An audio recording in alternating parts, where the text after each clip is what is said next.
If she gave you a guilt-free pass to sleep with anybody, would you take it? No, sir. Now, what about you if he gave you one? If he gave me a guilt-free pass, I would take it. That's crazy. That's crazy. Sorry. That's crazy. Who would you take it with? Lindy Waters III? Don't even know who that is. That's our problem. Yup. Yup. Who else? Barry Sanders. I'm in love with him. Now, what do you think those men have over your men? They're professional athletes. A woman's job is to get the best guy that she can. And if she feels like she can do better, she will do better. And in today's day and age where we've eliminated so many different things that would curb female hypergamy, shame, guilt, fathers, religion, the church, all these institutions we had in place to curb the ugly sides of female hypergamy are gone, evaporated. And I'm really glad that we have social media and the internet because now you guys are seeing the dark side about female hypergamy that every single religion, every group of people have been trying to contain. So let's play this back one more time here. Okay, and then I'm going to explain to you guys what's going on here, why this is so important that you guys understand certain things. 6. 22. How long you been together? 2 years. If she gave you a guilt-free pass to sleep with anybody, would you take it? No, sir. So I think that's a lie. If he got a chance and it wouldn't come up, he would take it. He's just trying to look good on camera. But either way, still a simpish behavior. You might get one pass, but at the end of the day, you want one wife. And this. So there you go. He said you might get one pass, but you only get one wife. So maybe he'd entertain it in the future, but he would want one girl long-term monogamous. This is the wife I want. So no. Okay. Now, what about you if he gave you one? If he gave me a guilt-free pass, I would take it. That's crazy.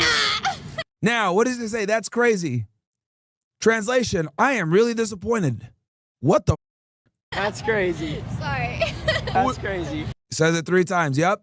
He's in disbelief. Who would you take it with? Lindy Waters III? Bruh.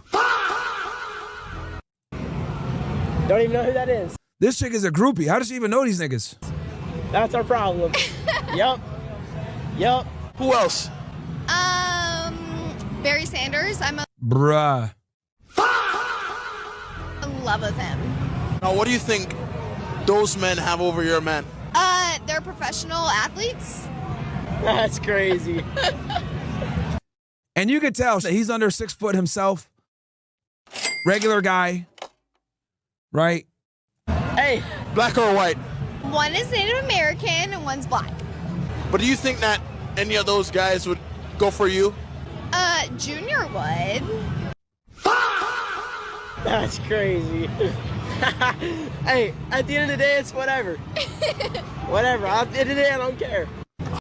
So the reason why I wanted to take this poll, guys, to kind of get your guys' age groups is because what I'm going to say is going to resonate with some of you harder than others. But let me just kind of break this down for y'all, all right? And I talk about this in extreme detail in my book, Why Women Deserve Less, which I'm working on a second one, by the way, with Aaron Clary right now. Second book, I'm actually going to work on it tonight. Second book on the way. I'm trying to launch it Valentine's Day, okay? And this book is going to be even shorter than the last one. It's going to be called Why Women Deserve Even Less. Welcome, punch! Not kidding around, by the way. I'm going to release another book, all right? If you go back in time,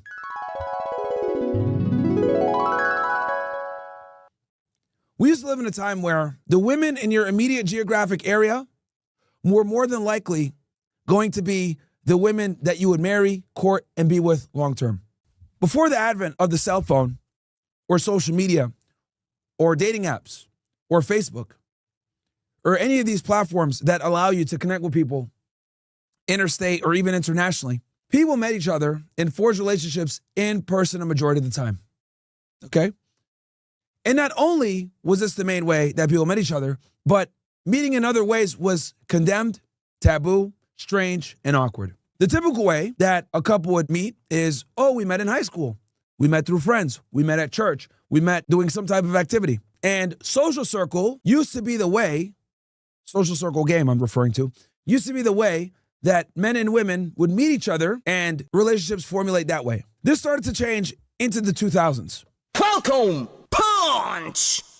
Where women and men started to meet each other utilizing social media apps and dating apps. First, it would be, hey, I'm on Facebook, you're on Facebook.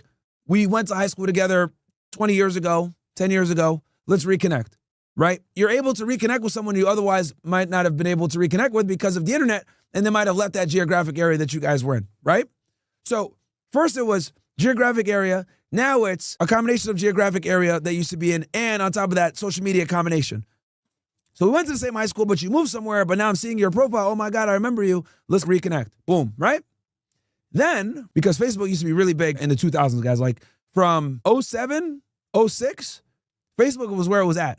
MySpace was starting to fall off, and then people started getting on Facebook, right? From there, then we started to see the rise of dating apps. We started to see the rise in OkCupid, Plenty of Fish, Tinder, right? Into the 2000s, into the 2010s. I remember vividly, one of the biggest lines that girls will put in their bios on the dating apps is, we can say we met through friends. We can say we met at a bookstore. We can say we met at this location. Why is this important? Because it was to identify the obvious awkwardness that meeting someone online was still not normalized, right? So women would make this joke on their bio all the time saying, we could just say we met this way. We saw this progress and happen for the next 10 years or so, right? And all you guys my age, I'm 35 years old. You guys that are in my age group, you guys know exactly what I'm talking about. Because we've kind of been in a very interesting position to observe all this. We were there during this is how people regularly meet.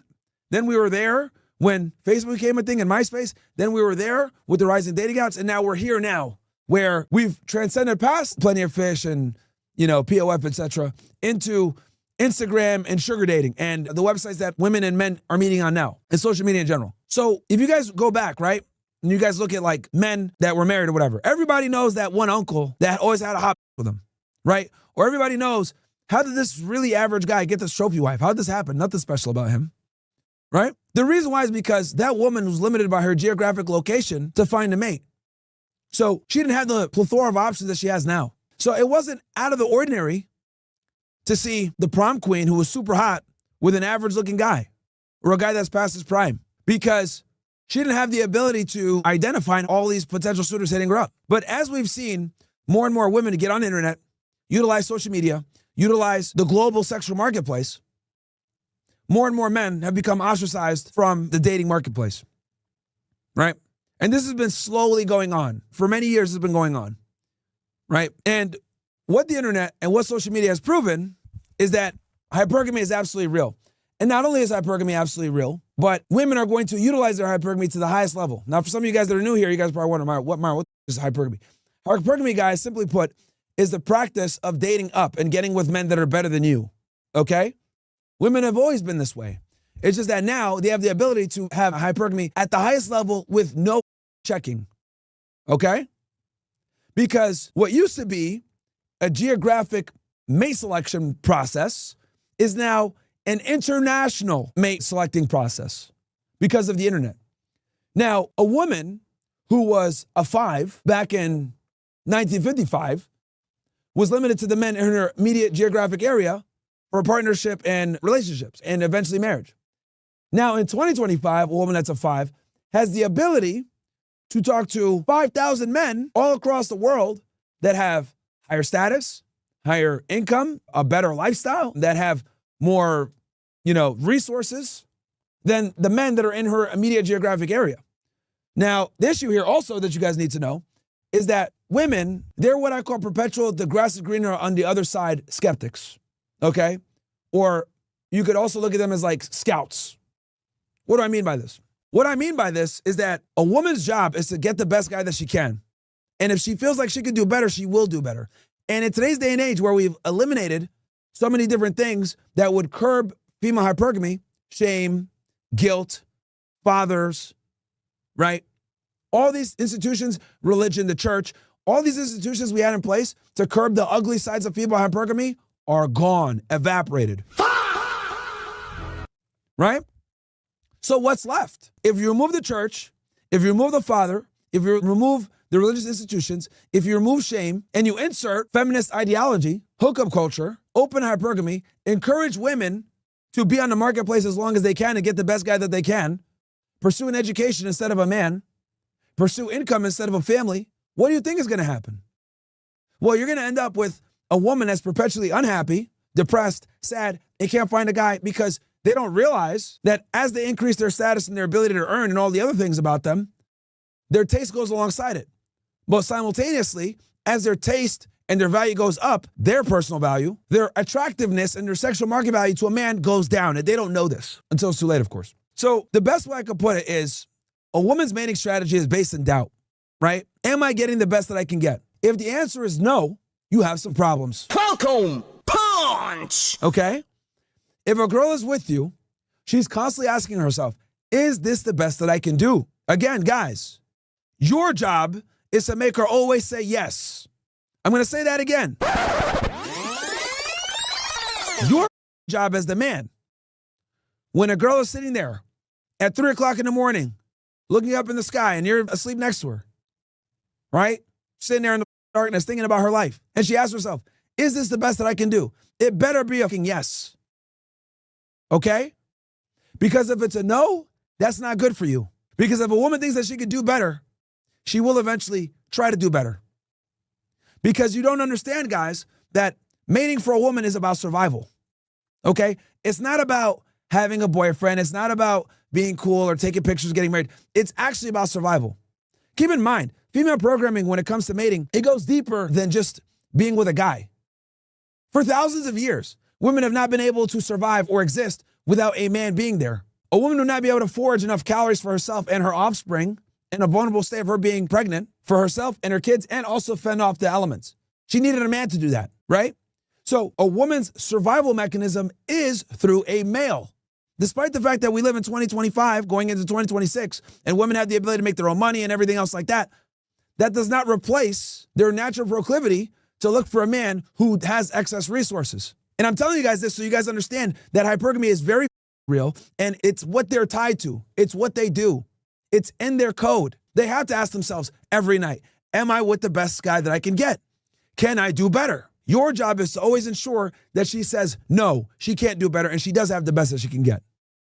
That's your job. Because if there's any doubt ever, that's when the attraction starts to drop down. That's when she starts looking elsewhere. And that's where the monkey branching is going to begin.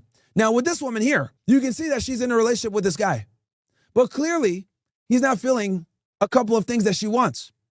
He's not in good shape. He's not athletic. These are things that she mentioned about the men that she fantasizes about that he doesn't have. What do I tell you every day? Get in the gym and train. Any guy can build a fairly athletic body, right? And that's in your control. There's no excuse to not be in shape at all. No excuse. And I would argue if you're under 6 feet tall, you have even less of a choice. You must be in shape if you're under 6 feet tall. It's the only way you're going to be able to compete with these tall guys. And I'm really glad that we have social media and the internet because now you guys are seeing the dark side about female hypergamy that every single religion, every group of people have been trying to contain. Have you guys ever wondered how is it that all these ancient civilizations since the beginning of time have kind of caught on to the fact that stupid and need to be controlled? You guys ever think about that? Did you? Did you ever think about that shit? How is it that they knew since ancient times, before cell phones and beepers and all the others, modern conventions to be able to speak to somebody, how did they know this shit? All these different civilizations used to protect women from themselves because they knew that if you let hypergamy run wild, it's going to create a lot of problems. And that's where we are now, Chad. That's where we are now. Not only have we completely allowed hypergamy to run unobstructed, we encourage it. Like with this girl right here. And some of you guys right now are probably in a relationship with a girl where she doesn't think that you're the best that she could do. Let's have a very difficult conversation. A lot of you guys right now watching this show are with a woman that doesn't think that you're the best that she can do. And that's your fault. Because it is your job to make her think and realize that you are the best that she can do.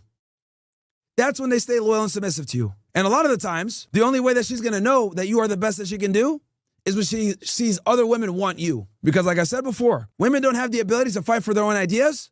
They don't have the ability to fight for their own worldviews. This is why they never start revolutions. They need to follow the others. So if she sees other women liking you, that's going to hold quite a bit of weight for her. Okay? Women are not independent thought leaders. They're not independent thinkers. They need the community to approve of certain things for them to believe it. They're followers. That's what they're designed to do. Women are followers. So use that to your advantage. Have other women that want you. She sees that. Then she realizes, yep, this is the best I could do. If I left this guy for 2 seconds, he can replace me in 2 seconds. That's what women need. They need to feel that need that you can replace them all the time. That's the only thing they respect. Because it is so rare for them to be with a guy that can actually replace them. Most guys get girls by the skin of their teeth, chat. Okay? By the skin of their teeth. Struggling to keep this girl around. Begging her to still be around. So if you're able to finally flip the script where you're the one that will replace her, oh, she's going to remember that. She's going to remember that because that is rare. Most relationships that women get into, they're the prize. The guy's simping for them. He's pedestalizing them. He's happy to have her in his orbit, and she thinks she's better than him. Even rich simp niggas do dumb shit like this. But if you got your shit together and you let her know she's inferior to you, bruh. And this is real talk that no one's going to tell you because everyone else is. No one else is going to tell you guys this. This is considered, oh, this is misogynistic. Oh my God, this is so rude. But it's the truth. It's the truth. Women only respect men that can replace them. And the only way that they're going to know that you can replace them is when other chicks are looking at you and you have the potential to potentially cheat on her whenever you want. Sorry. This is how you combat open hypergamy that we got now. That's the only way you combat it. Things have changed, my friends, significantly.